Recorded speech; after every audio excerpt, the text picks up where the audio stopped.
Hi guys, this is just a little bit more of a video to talk to you about the plaster block carving assignment. Okay, so there's a video that I already made about how to pour the plaster into a container like this. This is what I recommend, and I filled it up with plaster and then I tore away the carton and I ended up with this block. And now that's what you're going to carve is a block of plaster about that size. A pint container is good. Now you guys could do a cylinder if you want. If you can't find a square form around, then you could do a cylinder. And then you just have to fit your carving into the cylinder. All right. But either way, the reason I emphasize fitting your form into the block is that that's what carvers need to do. If you decide you're going to make like a tree or, I don't know, a dancer in a splayed out position, it's just not really going to work for this material. And it's also, you have to take away a lot more negative space when you think about it. So it's a lot more work. So I want you to think about how to make this a blocky project. All right. So here's a couple of examples. Here's my bunny over here on the left. And I actually made this out of leather hard clay and carved it. But you can see how the bunny fits the block, right? It's got 6 sides. So there's the top, one side, the front with his weird little eyes, and then the tail, and then the 2 sides, all right? And then here's an example from Kylie, a student who I challenged to fit the human form into the block, and this was her solution. So what I'm going to talk to you about right now, though, is if you've never done carving before, I am certainly fine with you taking the block, and I want you to have some idea of where you're going, but then the carving process is going to happen, and I understand that. And maybe things are going to break, or that's all part of the carving process. That's part of the learning process, and as long as you carve a block, I don't really have you're not going to lose any points if it breaks, okay? But it's hard because you have a vision and you have to keep changing it. One thing is, if you have any Elmer's around or white glue, if you're carving and a chunk comes off, you can just glue it back on and then just go do something else for 20 minutes and come back when it's dry, and you can just keep carving and you won't even see the seam. It's amazing. So that's just a little bit about carving, and I'm going to decide what I want to show you in terms of the clay model, and then I will be right back. Hi. So I always talk about the human form as just a great subject matter for any young artist, or actually any artist. And yeah, I think it's a great general topic. As artists, everything we make is kind of a self-portrait, and so go ahead and make the figure. It's just always a good topic. So anyways, I'm kind of, as you can see, I'm just kind of pinch forming a little guy here. I'm going to call it a guy. I don't really know. It's just a human form with arms and legs and a head. It's dirt is what it really is. So this is my dirt person. And I'm not going to worry too much about trying to get the proportions right or anything. This is just, I know you guys have clay because I gave you some, and I'm just going to suggest that it can be a really cool tool for helping you think about how to fit something into a block, the shape of the material when you're doing subtractive process like carving. That's your starting shape, and as much as you can fit your subject matter to that shape, the less material you're going to have to take away, and most likely the more successful the carving is going to be. So I've shown you examples. I posted a bunch of examples in the assignment sheet.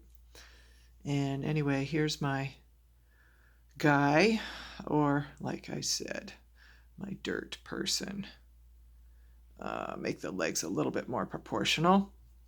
But I don't care, like I said, if your subject is realistic, something that was once alive, or somehow represents a creature or a person, or a part of a creature or a person. Sometimes people want to carve like a fist or a head, and I fully support that. I think those are great things to try carving. So anyways, this is starting to look a little bit more proportional.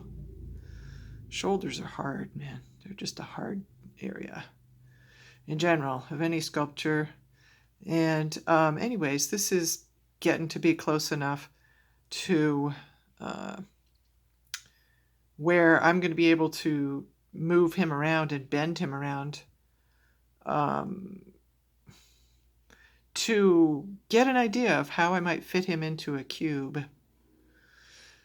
So one thing about artists is we all like to be different, and so I'm going to try to find a different pose than the one my student used, although that is the classic fit a person into a block pose.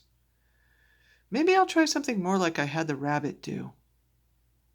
Yeah. All right. All right, so dirt person, you're going to be more like I'm going to have you crawling or something. I'm not sure.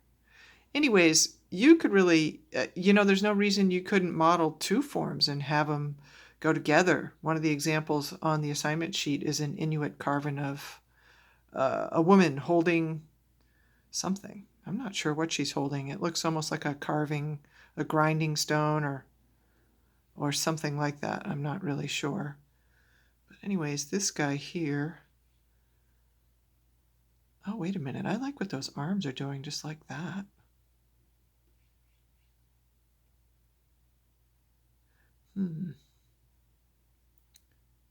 Kylie had one arm kind of do that. What if I did something like that?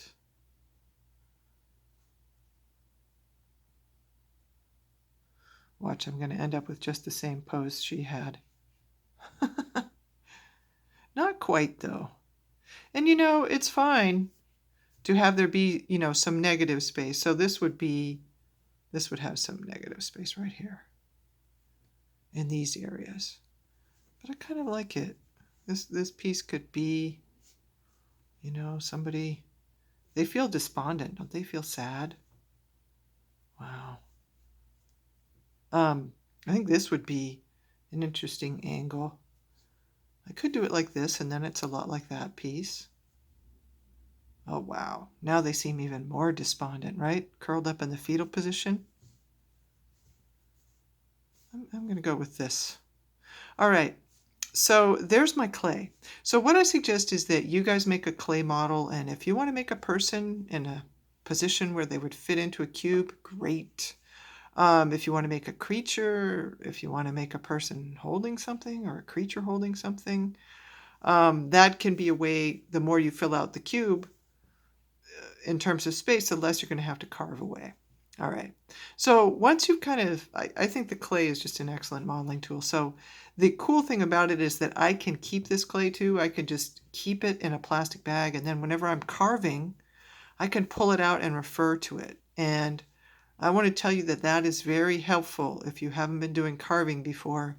It's actually pretty easy to get lost in, especially in the beginning, like where do I take stuff away and where do I leave it? All right, and that's part of the process. All right, that's 9 minutes. I'm going to stop and I'm going to start drawing on this cube, and then I'm going to show you that result. Hi.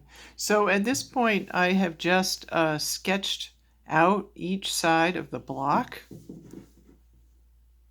and it's just a rough sketch. I even had to kind of erase.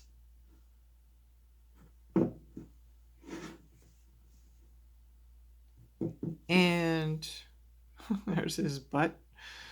And anyways, this gives me a starting point, all right, as to where I need to take off material. So I can see right now this corner is someplace that would be a good place to start.